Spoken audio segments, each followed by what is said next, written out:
I work as a security guard. We have strange rules. The job posting was vague, but the pay was better than anything else I'd seen, and all it required was to be discreet, observant, and dependable. So I applied. A week later, I was hired as a night security guard at Holloway Research Labs. Holloway was this massive, isolated complex in the middle of nowhere, surrounded by a chain-link fence topped with razor wire. They gave me a standard uniform, a flashlight, and a binder. The binder was my rule book, they said. Read it carefully and follow it to the letter, they warned. That first night, as I sat in the guard booth with nothing but the hum of the fluorescent light above me and the distant sound of machines, I opened the binder. It had the usual stuff: shift schedules, contact numbers, codes for the doors, and a section labeled rules for night staff. Rule 1.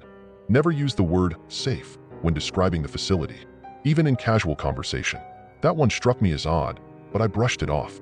Maybe they didn't want anyone getting complacent. It was an old research facility, after all. Maybe some parts were unstable. Rule 2. If you see a man in a white lab coat standing by the southwest gate between 1 o'clock and 1:07 a.m., ignore him. Do not acknowledge his presence, and do not attempt to engage him.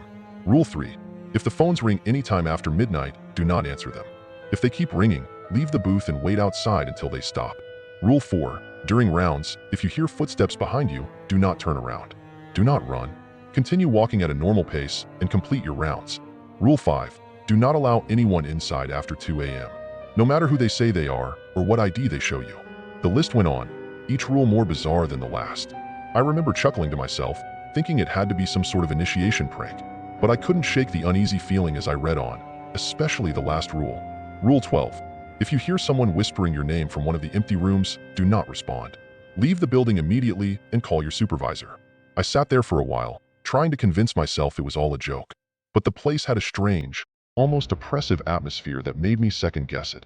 Finally, I put the binder aside, reminding myself it was just a job, and the money was good. I could handle a few weird rules. My first night was uneventful.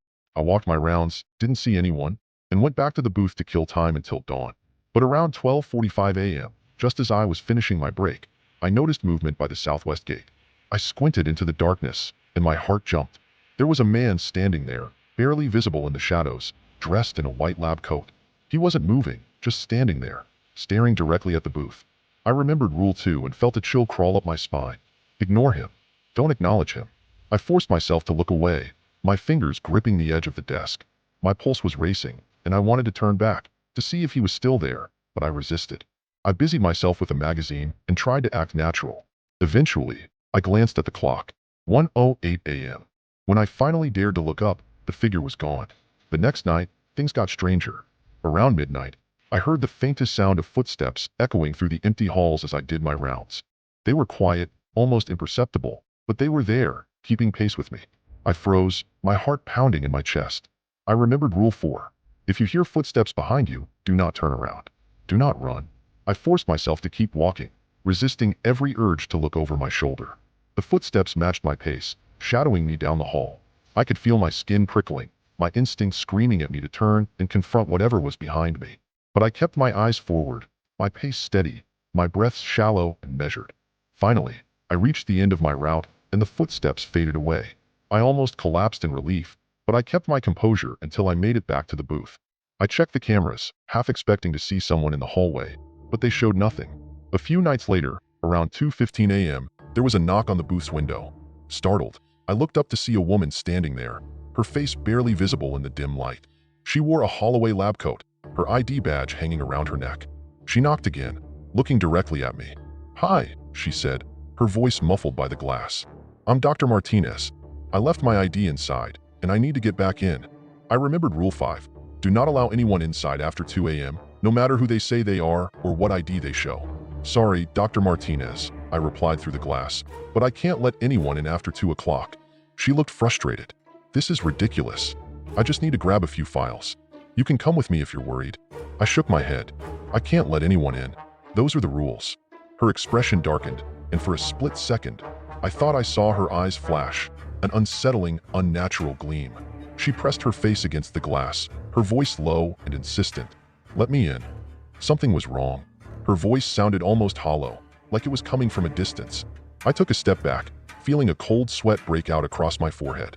"Please," she whispered, her voice shifting into something that no longer sounded remotely human. "Just let me in." I backed away, averting my gaze, and after a few moments, the knocking stopped. When I looked up again, she was gone. The worst encounter came about 2 weeks into the job. I was doing my rounds when I heard it, a faint, almost inaudible whisper. At first, I couldn't make out the words, but as I approached one of the empty labs, it grew clearer. It was my name, Daniel. My blood ran cold. I froze, staring at the door to the lab. The whisper was soft, beckoning, the voice almost familiar, like an old friend calling from another room. I didn't answer. I knew the rules, but I couldn't stop myself from inching closer to the door, my hand hovering over the handle. The whisper grew louder, more urgent.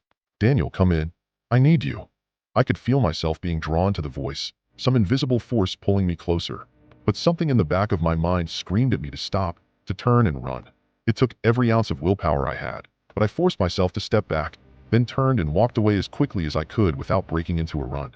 When I reached the guard booth, I called my supervisor, my hands shaking as I told him what had happened. He listened in silence, then sighed. Did you open the door? He asked. No, I replied. Good, he said. You'll be fine then. Just remember the rules. He hung up without another word, and I spent the rest of my shift with my heart pounding, jumping at every shadow. By my third month, the strange occurrences had become almost routine. I'd seen the man in the lab coat at least a dozen times. I'd heard footsteps, whispers, knocks on the booth window, and more. Every time, I followed the rules, and every time, I made it through the night unharmed. But one night, a new rule appeared in the binder. It was written in hurried, scrawling handwriting, as if someone had added it in a panic. Rule 13. If you hear someone crying in the ventilation ducts, do not investigate. Ignore it and continue your rounds. That night, as I walked past one of the vents, I heard it, a faint, pitiful sobbing echoing through the metal ducts, a sound so human and heart-wrenching that I had to bite down on my lip to keep myself from calling out. I forced myself to keep walking, ignoring the cries that seemed to follow me, growing louder and more desperate with every step. By the time I returned to the booth, the cries had faded, but I couldn't shake the feeling that something had been watching me, waiting for me to break the rule.